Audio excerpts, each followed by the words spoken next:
What's up, family? It's your favorite host, Maria Jordan from Afternoon Tea Radio, and I am sipping tea while spilling tea with my special guest today, Carter the Body. What's up? What's up, Miss Maria Jordan? Okay, thank you for having me. Thank you for coming. I'm so happy to have you. We have had you brought in my birthday with me this year. I definitely did, Yes. and we had a great time. We had a great time, and your energy from the small times that we've been around each other has just been amazing. Thank you. So I was like, you know what? I need you on this show.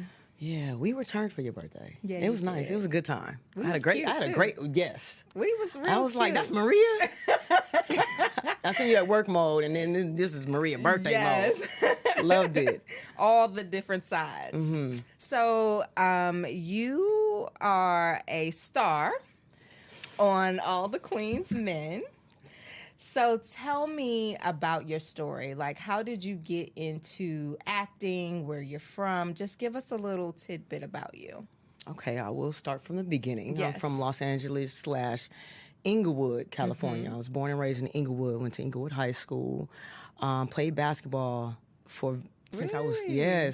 I played since I was 10 years old until college. It was my passion.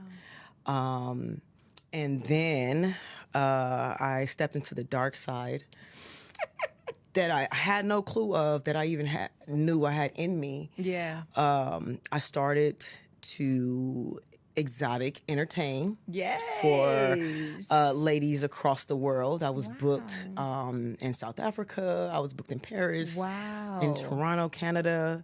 I was booked in Hawaii. I was booked Wow. across the world. And I never imagined my life to go in that direction. Yeah. Right? I was pro basketball, honor roll. I'm like, oh, I'm gonna go to college, play basketball. Everything is in the cards of what you want, but it's what is meant for you. Yes. And I didn't understand that, so I went with it, and I built my brand off of dancing and entertaining across the world, and that's how I built my brand. So what was the moment? What was the switch? Like, when was it like, okay, when did the opportunity, like, tell us about that opportunity. I'm so curious. As far as to start acting? dancing. Like, Oh. Yeah, like, what was that transition? Like, was it random? It was like somebody just was it like. was so random. Okay. How I started dancing at male exotic clubs. Okay. Not at the like lesbian clubs. And they have the entertainment that in that era, right? In that portion. But when someone came up to me and was like, would you dance at a male exotic for straight women? And I said, I was very nervous, number one. And I was just like, me?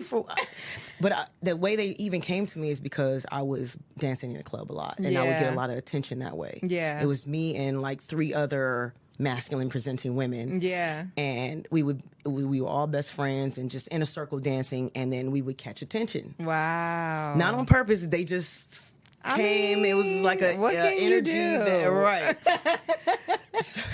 So someone came to me and was like, would you dance at a male exotic club? And I was like, yes. I had no idea what to wear, what to do, because it was different. Growing up, going to clubs where I wasn't supposed to be at that age. I was like 16 years old, going to 21-year-old and over clubs at lesbian clubs. So going to a male club and dancing for straight women or bisexual women was very different for me. Yeah. And nerve-wracking, and I was scared and nervous. But it took off for me. Yeah. It took off crazy, where everyone across the world was like, she dances at a male exotic? That's weird. But okay, let's bring her out. Let's see what she can do. And they gave me a chance, and ever since then it just blew up. My brand blew up. Wow. So what was the transition to acting? Someone asked me that. Really? Literally. So I started off acting on a YouTube series called Lipstick Television. Yes. And it was very different for me. I always wanted to act, but I had no clue how to start or where to start. But they gave me a chance. Yeah. But it started from my brand. That's building my interesting. brand is what got me noticed to. Yeah. Okay, I to think even have these to opportunities. have these opportunities. Wow. And very blessed because especially that exotic entertaining is frowned upon. Mm-hmm. It has elevated Not here. Not in the A. It has elevated me to be this person to who I am right now. Yeah. So started off getting millions of views and going viral off a lipstick YouTube series. That's when the opportunity came for me for Tyler Perry. Yeah. And being noticed when my brand, entertaining and acting. And it fit with the role. It fit. I said, am I living my life literally on TV? Yes. And I feel that way. They're taking a lot of our authentic past. Wow. And putting it, not saying we kill people. That's not. No. That is not what we do. That's the dramatic part of the show. But the place where I started was in Compton as the male exotic. It was in Compton, so there was a bit of violence and after the club shootings and protecting yourself and crazy.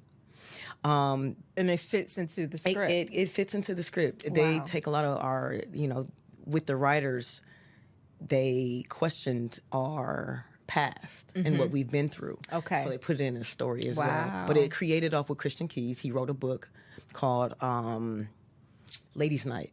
Mm-hmm. So he created the show off of that book. Based on the book. Based on the book. And then he presented it to Tyler. Tyler loved it and now is one of the top 3 shows on BET. You Plus better. right now. Yeah. Yes. Yes. And as far as just even me being a masculine presenting woman to be in this position is an honor and being authentic. Absolutely. Some Not a lot of people can shows- do that. Exactly. Some They shows don't have the still, opportunity. They don't have the opportunity, but they also feminize them in other shows of wearing makeup, blush, lashes, and just to downgrade the authenticity of masculine presenting. Yeah. But Tyler allows me to be who I am. I love and that. And I had to tell him personally, like, thank you so much for allowing me to be me in this show. Yeah. So I love that. Yeah. So what was, I'm pretty sure, even though it's been a blessing, there's been some trials and tribulations along the way. What are some of the things you've had to overcome in this journey? I had to overcome me looking at masculine presenting. Me, a lot of, especially for men and women, straight community, of course, saying that I want to be a man or, the way I dress, I want to be a man. And it has nothing. I don't want to be a man. I am all woman. Yes. Fully. And I embrace my femininity as well. Yes. A lot of people don't see the feminine part of Carter. My fiance does, though. Yes. She sees it all day, every day, and close friends as well. If you're not close to me, you probably won't get to see it. Yeah. But I embrace it, though. But I get a lot of negativity towards the way I look, the way I dress, the way I talk, the way I act. And sometimes I don't get the opportunity, or even just masculine presenting women don't get the opportunity just because of the way we look. Yeah. When I wanted to act, I'm not going to say any names, but he's an actor. He's a very well-known actor. And he, I'm not going to say friend, associate, you know, and I asked for advice of, I want to be an actor. How do you think I should go about it? He told me to put on a wig and a dress. Oh, my word. And no. I was shocked because I gave this man praise because of who he was in the industry. And and I was just like, you're amazing. What you do, I'm a fan. And, what advice would you give me, trying to make it in the entertainment industry? And this was a while ago. So this is about 10 years ago. And of course, at 10 years ago, I'm not going to say it wasn't masculine presenting women, because it definitely was. But at not that necessarily time, on mainstream. We weren't mainstream. Yeah. So that's what he told me to do, and that was the advice. And it turned me off immediately. Turned me off as like, I'm not going to be able to make it in this industry because he's telling me, and he's made it, like, I need to put on a wig, I need to put on a dress, heels, to go to auditions. And if I go to auditions, dressed like that, that's not a role that I want to be in Yes, anyway. yes. You know, I want to represent for the community in a way that we can be authentic in ourselves. And Yeah. yes. Because they're characters and it's true people that exist. Absolutely. All over, especially Atlanta. Exactly. So who was the influence then? Who was your biggest influence and your supporter who helped you to be okay in your skin after hearing something like that? So I'm an 80s baby. I'm an early 80s baby. Yes. So at that time, it wasn't anybody masculine presenting to take it there. So I'm gonna have to say myself as far as being fearless, and that's another way I built my brand. Regardless of the exotic entertainment, I had a lot of memes and a lot of videos talking about me personally and not caring what anybody else thought, regardless if it was family, regardless if it was friends, and regardless if it was coworkers, colleagues. And I've had that in a work session as well, as far as people looking down on me because of the way I look. And they would laugh, like, she's not going to make it. Like, really? You know, I remember when I first presented, I was working at 24 Hour Fitness. And that's when Carter the Body first started, as far as the name. And they found me on social media and was like, Carter the Body, ha, ha, ha. They was laughing because that was my name. Even though I had muscles and everything, it was just more of, I felt like it was because I was masculine presenting and like, who she thinks she is. Wow. So, there again, growing up, there was no one to look up to, except for the Brat. The Brat was At the doing time that growing, thing. you know what I'm saying? Like, that's who so let me take that back. That was the only person growing up seeing someone that I felt like I could identify with. Yeah. And I was still young and not knowing at that time. I'm born in 82, so it wasn't, I was still young, but it was still like, I can identify. I like that. Even though she had the makeup on and stuff, it's like, I wasn't. She was herself. She was herself and For made it. sure. She just like this. And I can say I looked up to that because that was the only representation that I felt that I could identify with. Yeah. But as far as on the mainstream, as far as acting, I just took a leap of faith. Yeah. And Christian Keys gave me that opportunity. Wow. That's also a friend of mine, and he told me, I'm writing a masculine presenting woman, and I feel like you'd be perfect for the fit. And I said, That's yeah, awesome. right. Just what people say. You know, I Yes. didn't really believe it until I got the phone call of auditioning. And I said, oh, this is serious. This is for real. And I auditioned. I got it. And it's been a wrap ever since. What do you want your role in your career? How do you want it to influence other people like you? Like, what do you want them to feel, to see? How do you want to be an influence? Do you care? You know, sometimes I don't care, and sometimes I do. And sometimes when I say I don't care is when I want to say what I want to say. And people are like, oh, you have people looking up to you. Yes. And I'm That's just like, tough. I just want to be me, Yes, you know. that's tough. But I do want to influence the younger generation as far as masculine presenting women who want to become something greater. Yeah. Who want to be in the entertainment industry, whether it's that, in the sports, just Yeah. being yourself and being fearless. I just want to influence that on people to say, just not care what people think. Yeah. Because they're going to think, regardless if you're doing something positive, regardless of negative, anything you do, they're going to judge you. Have something to say. Have something. You get a degree. Oh, she thinks she's too good. It doesn't matter what you do in life. They're going to judge you. So I say just be you and do you and don't care. You know, as long as you're not hurting anybody, and that's all you can that's all do. you can do. Because the reality is you're doing a disservice to yourself to not be you. You know, and then you know, I think we are in a world and a society that gives us this idea of how we're supposed to be. And we're just so different. It doesn't even make sense. It doesn't even logically make sense for us all to do the same things and be the same. And so the world has convinced us that you have to be a specific way. But you'll notice all the really successful people, especially in the entertainment industry, are extremely different. They're very much so themselves. you know? And so I just think it's so important for us to find yourself. Like, we need to be pushing that agenda instead of pushing fitting in. Exactly. And so I'm also my grandfather was, rest in peace, Pop. He was a reverend. So I grew up in a church. Wow. But I was forced. Okay. It wasn't a choice. Yeah. And, you know, I went along with it for a while. Still, even I didn't understand it. Yeah. But my whole family, both father's side and mom's side, are Christians. And me growing up, especially at that time in the 90s, becoming, I've always been, my mom thinks I was born gay. Let's just start there. She thinks that I was born gay because of what I would do as a young kid. And I, as young as 4 or 5 years old, didn't want to wear a dress and throw tantrums. It's because I didn't want to wear a dress. Yeah. She was like, you don't know if you're gay or not 4 or 5 years old. It's not on the TV. It's not pushed up on. I grew up in a straight household where it's nothing but, it was nothing LGBT at all. Yes. You didn't see it. It wasn't on TV. It wasn't on the radio. It was nowhere to be pushed up on. And it was just something that I became myself into. So growing up in that, and perfectly made, because God knows what He's doing. God knows, right? God knows. Don't get it twisted. Yes. But go ahead. Yes.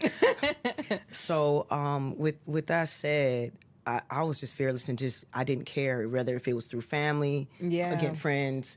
I didn't care. I just wanted to do what I made myself like being happy. Period. Yeah. I was first. And So all your selfishness, I don't care, because guess what? I'm happy and I'm doing what I want to do. Yeah. Did you I'm not living nobody else's life. Did it affect your relationship? Absolutely. Really? Absolutely. With my mom and my father. Really? They are 1,000% supporters now. Yes. You know, but absolutely had struggles growing up with my mom and my father, becoming who I am today, for sure. Because they grew, think about how they grew up. Absolutely. Again, I'm a whole pastor's nother granddaughter. I'm his first granddaughter. So it's a whole, frowned upon, and I despise you, know, because of the way, like, oh, if you're going to be a lesbian, why don't you be feminine? Wow. Like, you got choices in this thing. And it wasn't nothing I knew of. Like, I didn't like it. You just know what you're comfortable in and what you're not. Never comfortable. Yeah. In dresses, I just wasn't comfortable. I felt like naked all the time. I felt like you can see me, even though I know I have clothes on, but it was just so much air under whatever they put me. It was just like I felt like you can see. You felt exposed. I felt very exposed. Okay, good answer. Yeah. Good.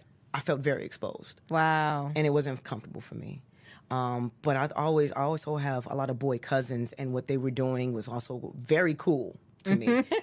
Super cool. ATVs, motorcycles, football in the street. I was the only granddaughter. Yeah. So that's what I grew up with, and that's what I loved, and that's what I was very comfortable with. But I'm so glad that I stuck to my guns and stood on business. Yes. Because I wouldn't be me. Wow. At all.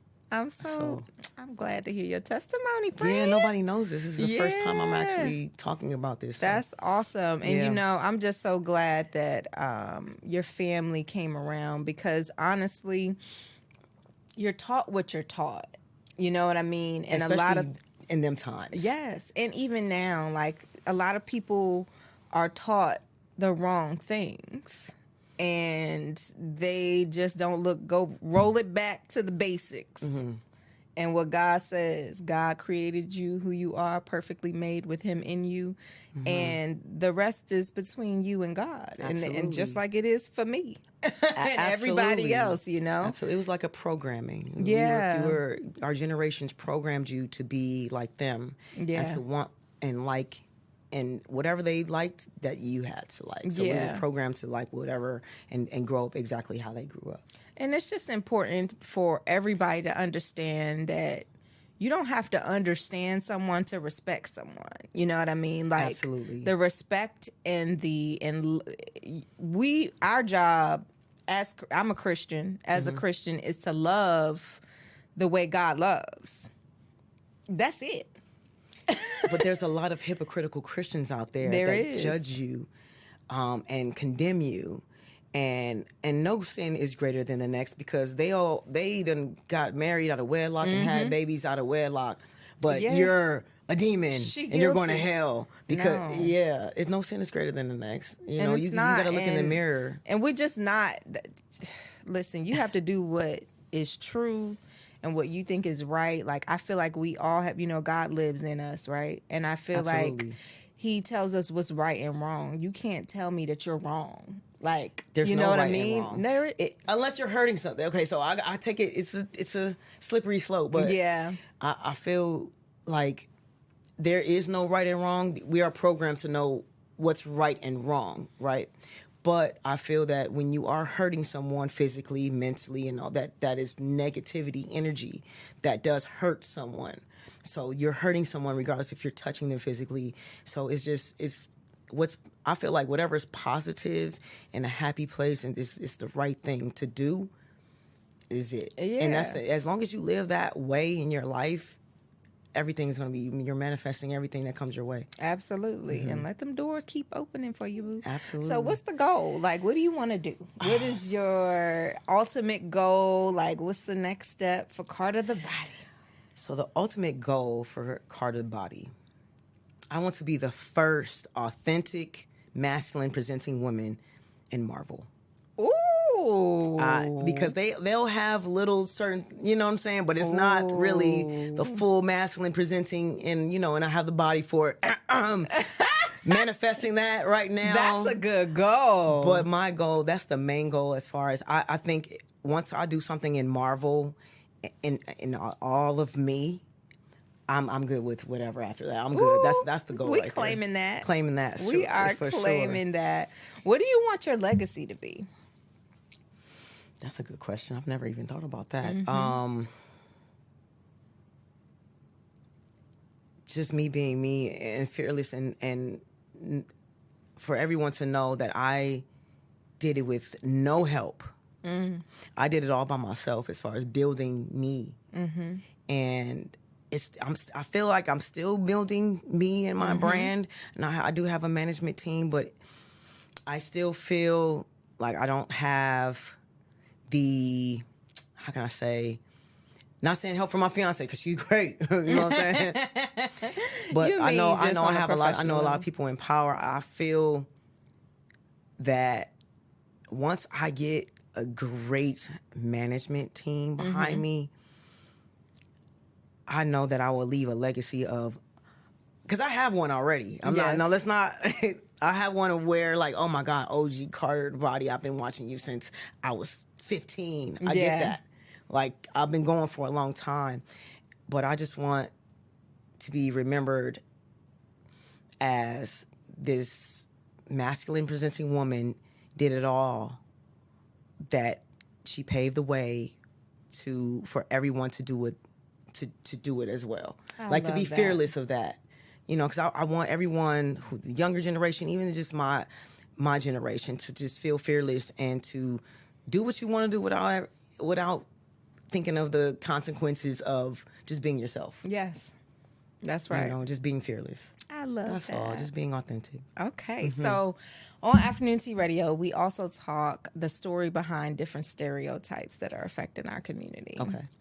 What stereotype would you say has been most, I could probably guess from our conversation, but what type of stereotypes have you had to deal with and have been most, almost had to overcome or you had to deal with in your own personal life? I have one. Everyone, especially from social media, thinks I'm a bitch or arrogant or just an asshole. Yeah. And why? I cannot. Even the person from Lipstick, the owner guy, he was scared to reach out to me because he automatically thought like, oh, she's a bitch, she's an asshole, and arrogant. But until people get to know me, they're like, oh, you're the opposite. I love you. I love to hang. That's the stereo.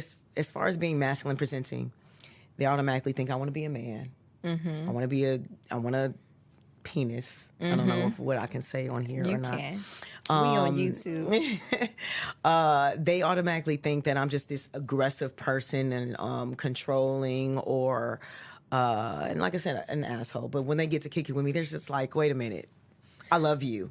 Now, you know. You know, my husband experiences this, and I think it comes with being attractive and being confident in yourself. When you are living your true self, it is intimidating to folks that don't know how to do that. So sometimes it's not even that they think you're aggressive and they don't even know how to be like you. It's like one of those things where they see something in you that they would love to be and love to do, but just don't know how. Don't know how. And it's crazy because I'm just being myself. I know. That's hard. I don't try. That's a hard thing for folks. You know. It's a hard thing for people. I think that, you know, especially depending on how much you are influenced by, whether it's your family, your friends, your culture, your religion, how much you're influencing that really can pull you away from your true self. It can. You know, it's easy. I can say I have qualities that are, I remember being young and you definitely was myself, but I feel like I was influenced, you know, and I think growing up and being searching for knowledge, there's certain things I just knew though. I never was a judgmental person. I loved people and I always wanted to be a positive space for people. So that kind of made me different where I didn't even understand anything other than that. Like, why? Hating? What's that? My friends, like, they used to tease me because even in school, like, I just was, hey, how you doing? Hey, how you doing? I mean, and maybe I had rested bee face, but I didn't know that. But I was always, and they'd be like, you know she don't like you, right? I'd be like, really? Why? No. So that's what leads me to my questions for you. Yes. Right? Enough about me. Let's talk about Maria Jordan because I don't know you like that, but I hear a lot about you. Yes. And you are this wonderful, positive, fearless women, like you, women empowerment, right? Yes. And growing up in LA, right? That's when we get the haters. Yes. And we're not used to the Black women coming together and supporting. So moving out here about a year ago, literally, and I hear about it, about the Black and, you know, successful. And, okay, that's cool. We don't really know about it, but okay. We move out here, and then my fiance meets you, and she tells me all these things about Maria Jordan, and I'm just like, who's this woman? Shout out to my my fiance. And I'm like, for real? So, because before she was working in different companies, and she would tell me how the managers and the people above her would treat her. And I'm just like, well, I thought out here it was Black women empowerment and such and such and such and such. And I'm just like, okay, you know.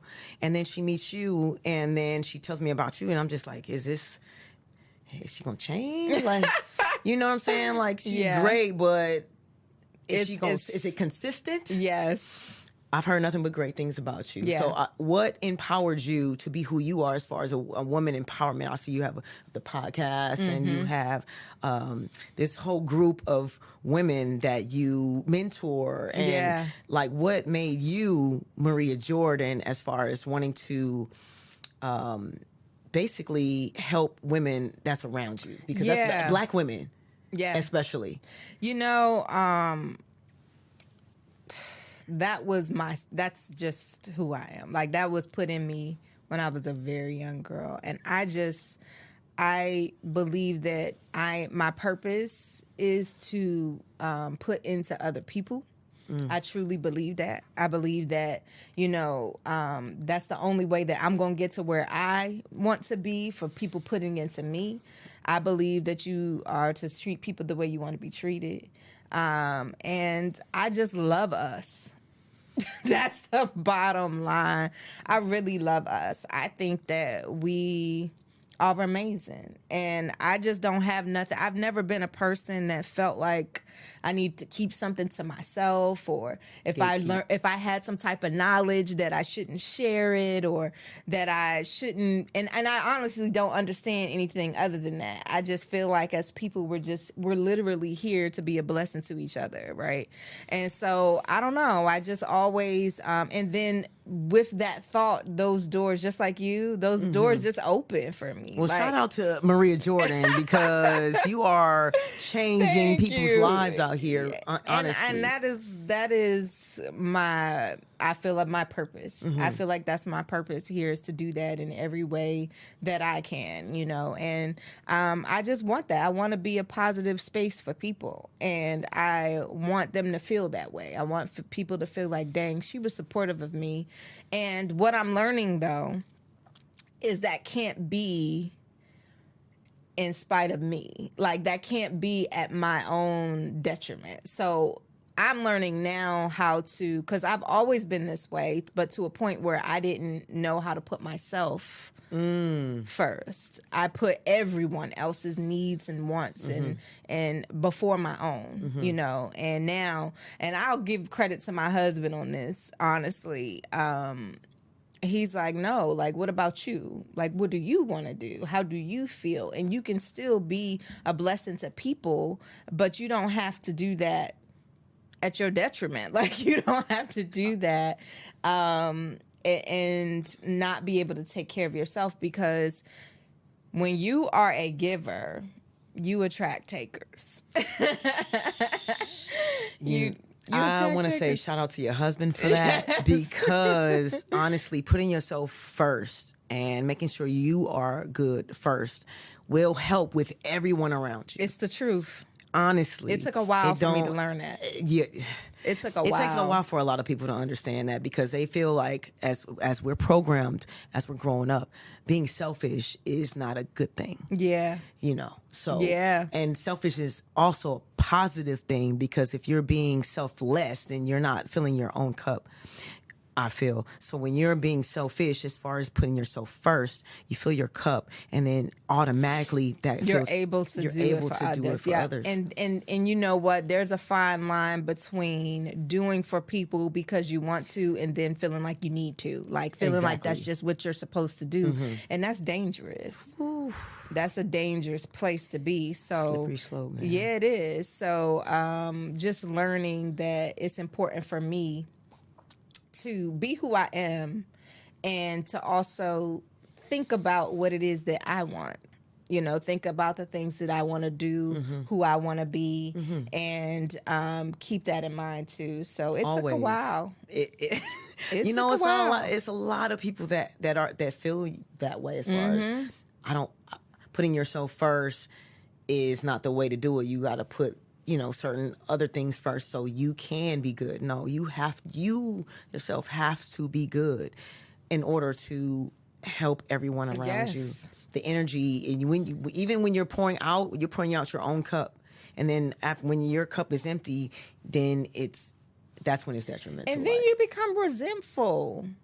You're doing things. Absolutely. You're doing things under the impression that somebody's going to reciprocate, or well, somebody going to pour into me one day, because you just pouring everything out. Absolutely. And not doing nothing for yourself. And usually you pouring out to people who know how to take care of themselves. So you pouring into somebody who's already full. So overfilling. Yes. You seriously. Yes. Overfilling their cup, and when your cup is empty is a dangerous place for yourself. Yeah. So I'm glad. Shout out to the husband. Karis. Karis. I was gonna say Karis. Karis. Shout out to you, because that's a good job on making your wife feel that she's first. Yeah.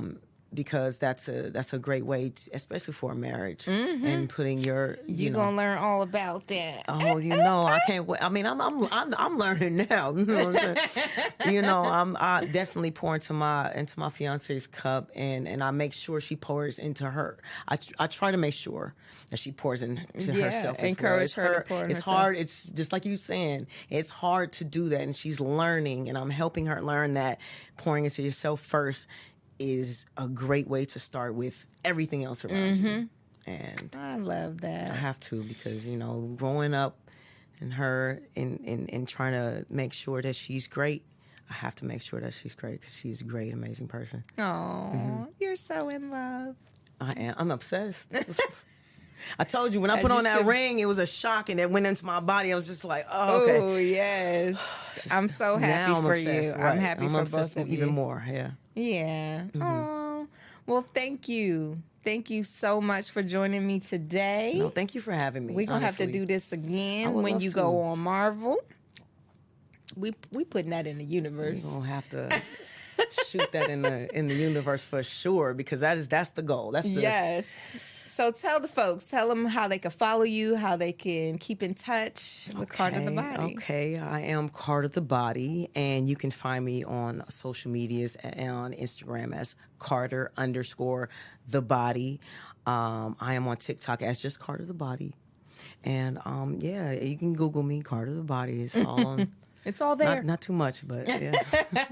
It's all there. Oh, well, thank you guys for tuning in to Afternoon Tea Radio with your favorite host, Maria Jordan. Make sure you subscribe to us on YouTube and iHeartRadio, Afternoon Tea Radio. Peace.